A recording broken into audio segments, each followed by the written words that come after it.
China samosa జీవితం మార్చిన ఇద్దరు అనాథల కథ. ఒక చిన్న గ్రామంలో ఇద్దరు అనాథలు ఉండేవారు.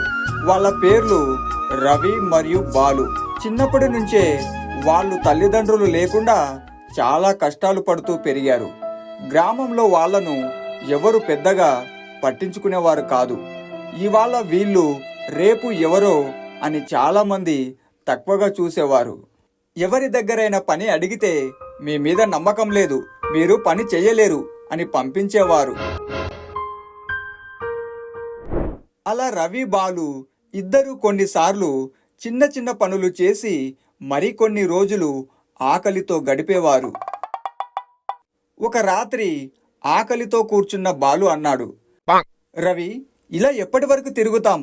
మన జీవితం ఇక ఇంతేనా అని అంటాడు. రవి కొంచెం ఆలోచించి చెప్పాడు, బాలు, మనకి ఎవ్వరు ఇక్కడ పని ఇవ్వరు, కానీ మనం పక్క ఊరికి వెళ్ళి ఏదైనా పని చెయ్యొచ్చు అని అంటాడు. అది వాళ్ళ జీవితంలో మొదటి మార్పు ఆలోచన. ఇద్దరు దగ్గరలో ఉన్న పట్టణానికి వెళ్ళి హోటల్లో పనులు చేయడం మొదలుపెట్టారు. పాత్రలు కడగడం, టేబుల్స్ శుభ్రం చేయడం, కస్టమర్లకు నీళ్ళివ్వడం. అలా 3 నెలలు కష్టపడి కొంత డబ్బు సేవ్ చేసుకున్నారు. ఒకరోజు రవి అన్నాడు, బాలు, ఇప్పుడు మన ఊరికి వెళ్ళి మనమే ఏదైనా వ్యాపారం పెట్టుకుందాం అని అంటాడు. బాలు నవ్వుతూ అన్నాడు, మన ఊరిలో మనల్ని చూసి నవ్వుతారు, వ్యాపారం ఎలా జరుగుతుంది? రవి చెప్పాడు, మన పని మంచిగా ఉంటే వాళ్ళే వస్తారు అని అంటాడు. కొద్దిసేపు ఆలోచించిన తర్వాత రవి అన్నాడు, బాలు, మనం చైనా సమోసా స్టాల్ పెడదాం. బాలు ఆశ్చర్యపోయాడు. చైనా సమోసా అంటే ఏమిట్రా?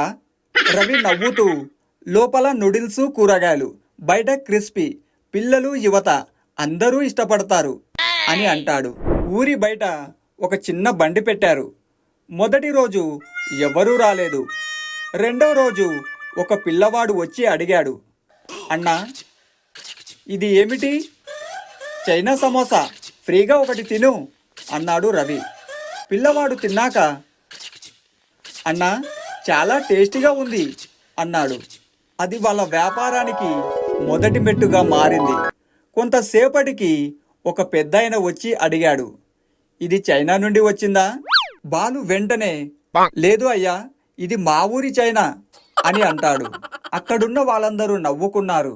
కొన్ని రోజుల్లో స్కూల్ పిల్లలు, యువకులు, కుటుంబాలు అందరూ వారి స్టాల్ దగ్గరకు రావడం మొదలుపెట్టారు. వాళ్ళు ఎప్పుడూ శుభ్రత, మంచి రుచి, తక్కువ ధర ఇవి పాటించేవారు. ఒకప్పుడు వాళ్ళను తక్కువగా చూసిన వాళ్ళే ఇప్పుడు, రవి, బాలు, మీరే మన ఊరి గర్వం అని చెప్పడం మొదలుపెట్టారు. ఒకరోజు ఒక అనాథ పిల్లవాడు వారి దగ్గరికి వచ్చి అడిగాడు, అన్నా, నాకు పని ఇస్తారా అని అడిగాడు. రవి, బాలు ఒకరిని ఒకరు చూసుకుంటారు. రవి చెప్పాడు, మాకు ఎవ్వరూ అవకాశం ఇవ్వలేదు, కానీ మేము నీకిస్తాం. అలా ఇంకో 2 పిల్లలను పనిలో పెట్టుకున్నారు. చిన్న బండి పెద్ద షాప్గా మారింది. అలా 3 బ్రాంచులు పెట్టారు.